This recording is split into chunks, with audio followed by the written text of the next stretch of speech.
Hey friends, welcome to the next video. तो आज की वीडियो में हम बात करने वाले हैं इरेगुलर वर्ब्स की। इरेगुलर वर्ब्स ऐसे वर्ब्स होते हैं जो एंड में ईडी नहीं लेते हैं, कुछ उनका अलग फॉर्म जाता है पास्ट में। तो कई बार एग्जाम्स में आप लोग कंफ्यूज ना हो जाएं कि इस वर्ब का पास्ट टेंस कैसे होता है, तो कवर कर लेते हैं एक बार इरेगुलर वर्ब्स। इरेगुलर वर्ब क्या होता है? जनरली वर्ब कॉन्जुगेशन क्या होती है? वर्ब को कॉन्जुगेट करना मतलब उसको पास्ट टेंस, प्रेजेंट टेंस या फ्यूचर टेंस में या पर्सन के हिसाब से कि सिंगुलर या प्लूरल के हिसाब से लिखना, उसका कॉन्जुगेशन कहलाता है। रेगुलर वर्ब्स क्या होते हैं?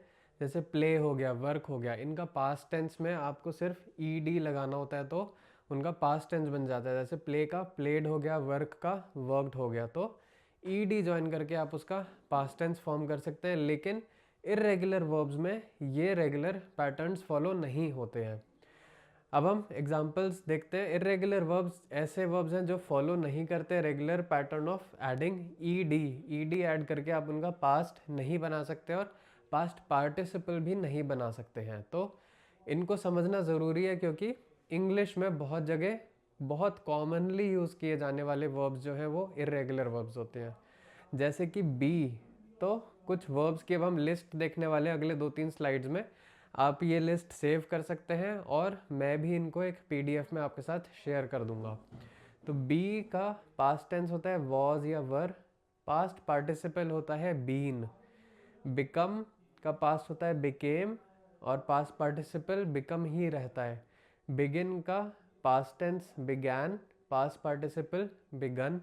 ऐसी ब्रेक का past tense broke, past participle broken. Bring का ब्रॉट और ब्रॉट दोनों सेम है इसके। बाय का बॉट और बॉट। चूज का चूज, चोज और चोजन। कम का केम और कम रहता है। फिर हेयर का हर्ड हो जाता है, होल्ड का हेल्ड हो जाता है, नो का न्यू और पास्ट पार्टिसिपल में नोन हो जाता है। लीव का लेफ्ट हो जाता है, लैंड का लेंट हो जाता है, लूज का लॉस्ट होता है, मेक का मेड होता है, मीट का मेट हो जाता है पास्ट टेंस और पास्ट पार्टिसिपल टेंस में। ऐसे ही एम, इज, आर का वॉज, वर या फिर पास्ट पार्टिसिपल फॉर्म जो होता है वो उसका बीन कहलाता है। ये हमने देख लिया। बिगिन का बिगैन, बिगन। बाइट का bit, past tense participle form bitten. तो हैज़ बीन बिटन अगर आप पास्ट पार्टिसिपल फॉर्म में लिख रहे होंगे तो। ब्लो का ब्लू और ब्लोन। ब्रेक का ब्रोक या broken. Past tense past participle में वॉज ब्रोकन, ठीक है, या फिर सिंपल अगर पास्ट होगा तो ब्रोक।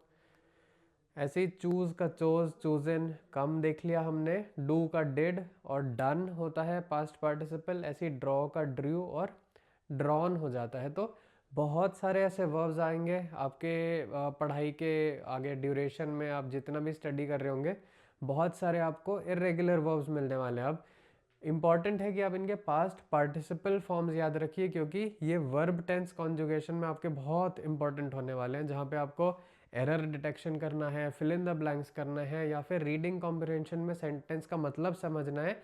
बहुत ज़रूरी है कि आप पास्ट पार्टिसिपल आइडेंटिफाई कर पाएँ या फिर एक करेक्ट ऑप्शन चूज कर पाएँ अगर आपको एग्जाम में ऐसा क्वेश्चन आ गया तो।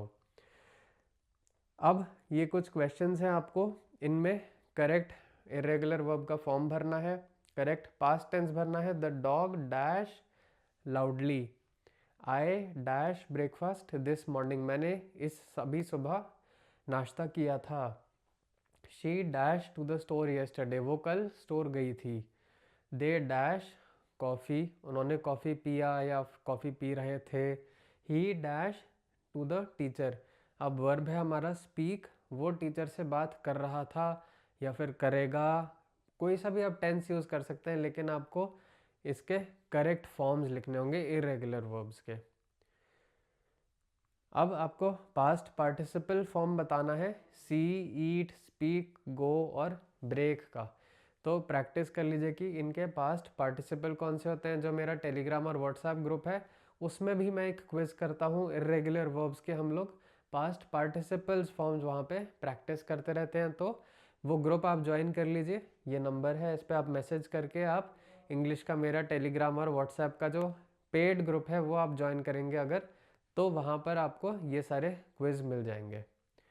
नेक्स्ट अगर हम बात करेंगे तो हमारी अगली क्लास होने वाली है अनकाउंटेबल नाउन्स के ऊपर। अनकाउंटेबल नाउन ऐसे होते हैं जो जैसे एयर, वाटर। अब इन अनकाउंटेबल नाउन्स को क्वांटिफाई करना कॉम्प्लिकेटेड हो जाता है, कई बार नहीं समझ आता है कि अ लॉट ऑफ लगाना है, फ्यू लगाना है, जब इनकी क्वांटिटी बतानी है कि बहुत सारा पानी है, थोड़ी सी हवा है, कुछ आइडियाज़ हैं, तो ये अनकाउंटेबल चीज़ें हैं। तो इनके साथ जो क्वांटिफायर लगता है वो बहुत डिफरेंट वे में यूज़ होता है, जो कि आप बुक्स, पेन्स एक काउंटेबल नाउन के साथ यूज़ कर सकते हैं। तो अगेन अनकाउंटेबल नाउन को भी समझ लेना बहुत इंपॉर्टेंट है, तो इस वीडियो को भी आप जाके ज़रूर देखिएगा।